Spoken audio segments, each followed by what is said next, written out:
In episode 7, Ellie is able to drag Joel into an abandoned house to try and find supplies to possibly patch him up.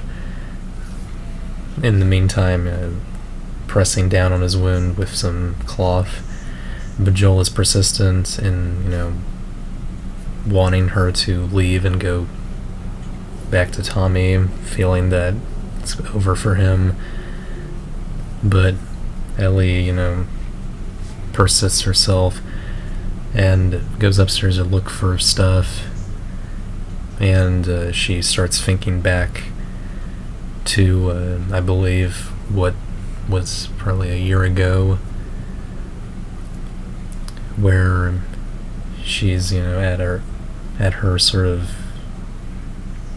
little home or apartment area back in Boston, where we find she was bunking or living with a friend of hers named Riley, who comes back after what seems to have been a while, turning out to now be a firefly, and wanting Ellie to come with her and,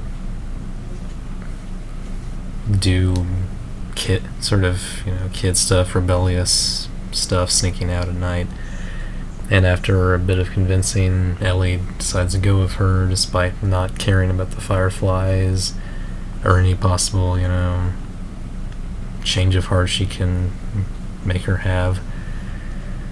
But they start climbing to the rooftop and jumping on other roofs until they make it to an abandoned mall, which seems to be, part of Riley's plan.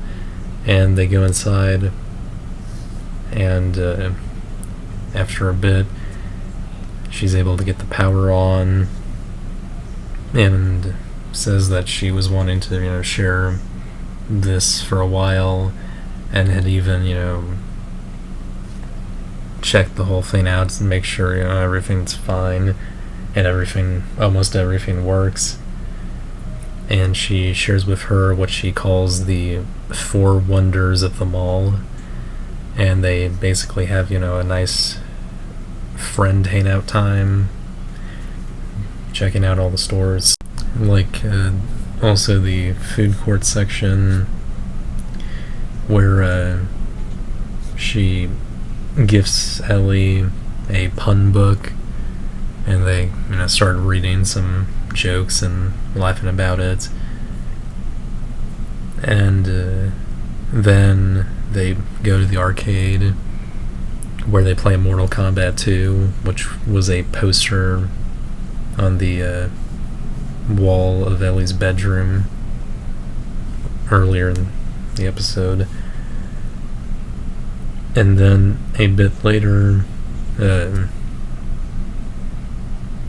while they're talking and hanging out, Ellie finds some pipe bombs on a counter, and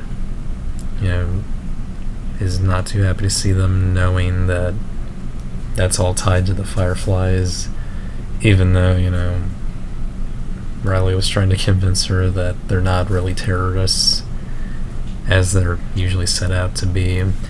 And Ellie runs away and stops her own thinking for a second, until she starts hearing screams and goes back to try and find Riley. But it turns out she was just hearing a Halloween decoration that screams, and she finds Riley sitting by a counter in the Halloween store, and they kind of try to reconcile a bit, despite the conflicting ideas and all of that. But they're able to patch things up a bit, enough to where Riley uses Ellie's Walkman to play some music, and they start having a goofy dance, putting on Halloween masks, and just being goofy kids. This all leads up to, them just laughing and having a good time until, they eventually kiss. After, looking at each other and letting the gravity of all of their conversations earlier just set in. And before they can really let that kiss set in, an infected person, starts storming in through the store and attacking them. And Ellie is eventually able to get it off of Riley and stab it in the head. And, is kind of excited at first that she's able to finally kill one of those fiends after, probably hearing a lot of scary stuff about them. But fiends get bad, as Riley points out that Ellie was bitten on the wrist, and she then finds out that Riley was bitten on the hand, and, that's just really terrible. And they kind of just sit down, letting the weight of all of that wash over them, having not much to do other than kind of hold each other, knowing that it's not going to end well. At least for Riley's case, seeing how we already know Ellie isn't immune. We then cut back to the present where Ellie is just, really upset, kind of breaking things until she's able to break open a drawer and find a needle and thread, and goes back to Joel and tries to stitch up his stab wound. And that's where episode 7 ends.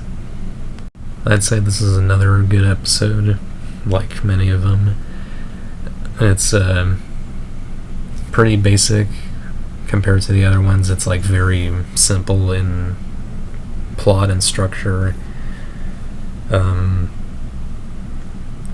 I'd say it's definitely good. It's got that emotional weight, though obviously it didn't hit me as hard as the Bill and Frank episode or episode 6, but I found it pretty solid nonetheless. Despite not, hitting me as hard, I still found the performances great. Kind of like with how I singularly praised Pedro Pascal for episode 6, standing out the most. I think Bella Ramsey stood out the most in this episode for sure. She, really conveyed, being a kid in a environment like this, post-apocalyptic America, and also someone who is losing a friend not only to a specific cause she's now a part of, but also eventually to the virus, which is just heartbreaking its own, even if it didn't hit me as hard as the other ones. I'm gonna give episode 7 an 8 out of 10. I hope you enjoyed another Last of Us review. Hope you stay tuned for more, and also maybe check out some of my other videos. Other than that, I hope you guys have a good day. See you later.